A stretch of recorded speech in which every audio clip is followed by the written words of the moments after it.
Anda pernah dengar nama Pusaka Nagara? Ya, itulah nama suatu daerah di Kabupaten Subang.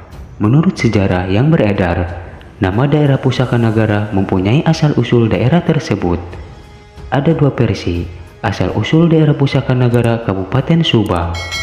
Inilah menurut versi pertama. Versi pertama berdasarkan cerita para sesepuh. Nama Pusaka Ratu berhubungan erat dengan Pusaka Nagara, yang dalam hal ini sebagai kecamatan. Kecamatan Pusaka Nagara pada tahun 1859 bernaung di bawah Kademangan Pamanukan, yang konon menurut sejarah bahwa di kantor Pamanukan dulu ada kantor kewadanan atau kisah Hindia Belanda yang berinduk pada Kadipaten Subang. Di bagian pesisir utara Kadipaten Subang dibagi menjadi dua kademangan, yaitu Kademangan Pamanukan dan Kademangan Ciasem.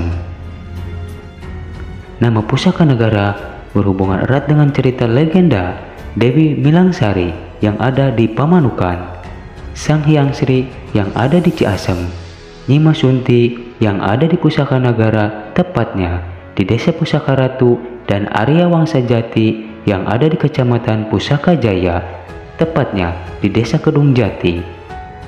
Karena antara Kecamatan Pusaka Jaya dan Kecamatan Pusaka Nagara dulunya satu kecamatan, yaitu Kecamatan Pusaka Nagara. Makanya nama-nama desa yang ada pada kedua kecamatan tersebut memiliki kesamaan di bagian belakang dari nama-nama desa yang ada di kedua kecamatan tersebut, seperti halnya Desa Pusaka Jati, Mekar Jati, atau bagian Kecamatan Pusaka Nagara, Curug Jati, Pasir Jati, Kedung Jati, dan Babakan Jati, atau bagian Kecamatan Pusaka Jayanya, yang konon katanya nama-nama tersebut diambil dari nama nenek moyang, yaitu Arya Wangsa Jati dan Ki Tunggal Jati. Menurut salah satu narasumber, beliau mengatakan ada makna filosofi dari nama Pusaka Ratu dan Pusaka Nagara, yaitu Pusakane ing Ratu dan Pusakane ing Negara, atau Pusakanya Raja dan Pusakanya Negara, yang berarti seorang pemimpin harus memiliki sifat arif, adil, dan bijaksana agar terwujud suatu kehidupan masyarakat yang sejahtera. Filosofi ini menurut narasumber adalah filosofi dari Ibu Ratu yang memimpin sebuah kerajaan goib yang ada di negara di atas negara, di wilayah tataran Pusaka Jati yang merupakan bagian dari Desa Pusaka Ratu. Dikisahkan dahulu kala, konon di wilayah Pusaka Ratu banyak tumbuh pohon jati dan pohon awi atau bambu. Dari situlah Desa Pusaka Ratu dibagi menjadi dua dusun, yaitu Dusun Pusaka Jati dan Dusun Ciawitali. Selain banyak pohon-pohon tersebut, banyak juga rawa-rawa dan hutan yang angker. Pada suatu hari, di daerah tersebut mengalami berbagai musibah yang mengerikan, menyebabkan banyak penduduk yang meninggal. Hampir setiap hari penduduk daerah ini meninggal.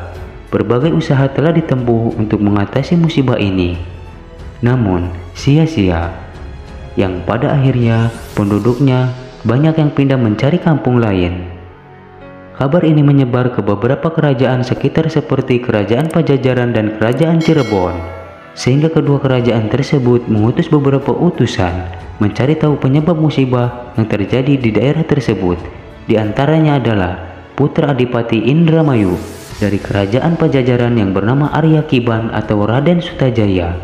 Sementara dari Kerajaan Cirebon mengutus dua orang santri, yaitu Nyi Masunti dan Arya Wangsa Jati.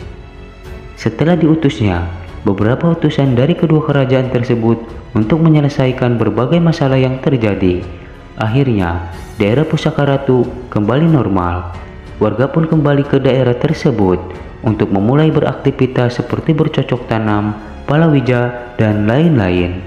Ada juga warga pendatang dari Indramayu dan Cirebon untuk menetap dan tinggal di daerah ini hingga sekarang. Itulah versi pertama dari asal-usul daerah Pusaka Nagara. Nantikan versi kedua dari asal-usul daerah Pusaka Nagara. Terima kasih sudah menonton. Jangan lupa like, comment, share, and subscribe.